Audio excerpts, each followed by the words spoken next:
आज आप लोग देखेंगे दुनिया में पहला समुद्र में तैरता हुआ शहर कब और कैसे किसने कहाँ पर है। वीडियो आपको अच्छा लगे तो लाइक सब्सक्राइब शेयर जरूर कर ले। तो अपने समुद्री इलाके ने इसे मानव निर्मित टापू बना दिए जिसे देखकर आज पूरी दुनिया हैरान है।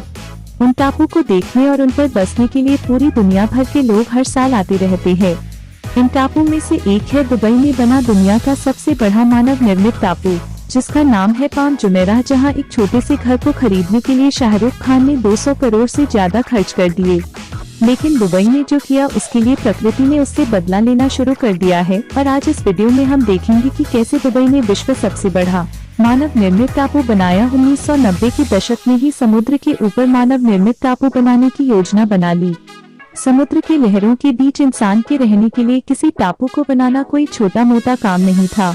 इसके लिए दुनिया के सबसे बेहतरीन इंजीनियर्स की टीम को इस प्रोजेक्ट में शामिल किया गया। पाम जुमेराह भारत के पत्थरों से बना है। आपको जानकर हैरानी होगी कि समुद्र के बीचों बीच बने इतने भारी टापू की नींव को मजबूत बनाने के लिए किसी भी तरह के स्टील या सीमेंट का इस्तेमाल नहीं किया गया है।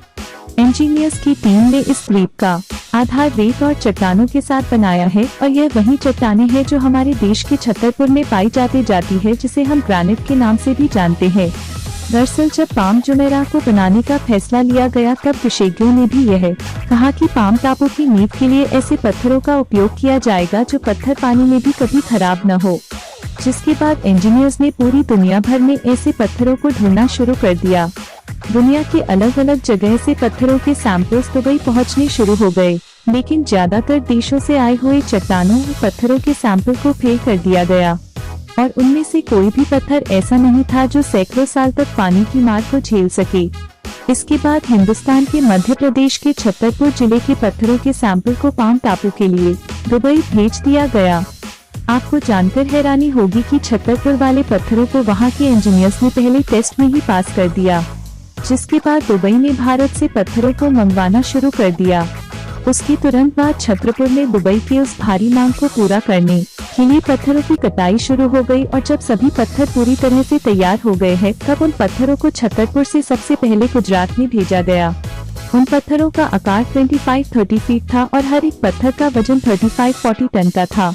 यही वजह है कि इतने अधिक मात्रा में पत्थरों को सिर्फ गुजरात तक पहुंचाने में ही 2 महीने से ज्यादा का वक्त लग गया था, जिसके बाद गुजरात के बंदरगाह से जहाज के द्वारा उन पत्थरों को दुबई तक पहुंचाया गया, जिसके बाद उन्हीं ग्रेनाइट के पत्थरों से पाम टापू की नींव को रखा गया।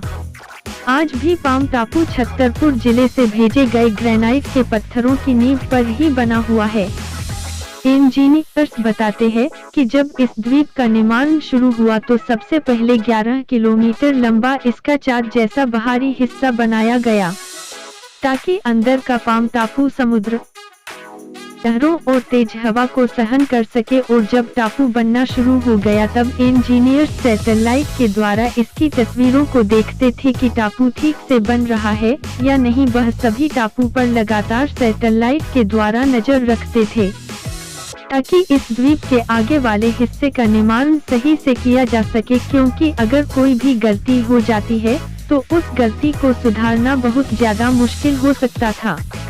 एक तरफ जहां ऊपर से सैटेलाइट के द्वारा नजर रखी जाती थी, वहीं समुद्र के अंदर सैकड़ों गोताखोरों की टीम लगातार नजर बनाए रखती थी कि द्वीप की जमीन कहीं से खिसक तो नहीं रही या कहीं से रेत फैल तो नहीं रहा। इस तरह से दुबई के अमीर लोगों ने जिस मानव निर्मित द्वीप का सपना साल 1990 में देखा था, साल 2001 में उस पर काम करना शुरू हो गया, और देखते ही देखते 2004 आने तक इंजीनियर्स ने समुद्र के सीने पर एक नया शहर कायम कर दिया था, और उस पर फ्लोट बिकने भी शुरू हो गए थे। जिसके बाद उस मानव निर्मित द्वीप पर साल 2006 में बिल्डिंग्स बनाने का काम शुरू हुआ, और साल 2007 में उस द्वीप पर पहला व्यक्ति आकर बस गया। अब तक उस द्वीप का 20 साल का समय बीत चुका है। वह द्वीप पूरी दुनिया के लिए किसी आश्चर्य से कम नहीं है, क्योंकि पूरी दुनिया में ऐसा मानव द्वीप कहीं पर भी नहीं है। यह द्वीप बिल्कुल पाम के पेड़ की तरह बनाया गया है।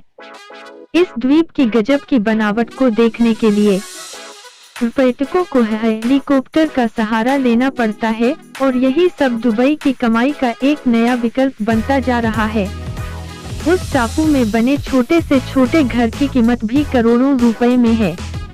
लेकिन दुबई ने जो प्रकृति के साथ जो छेड़छाड़ करी है, उसका बुरा असर दिखना शुरू हो चुका।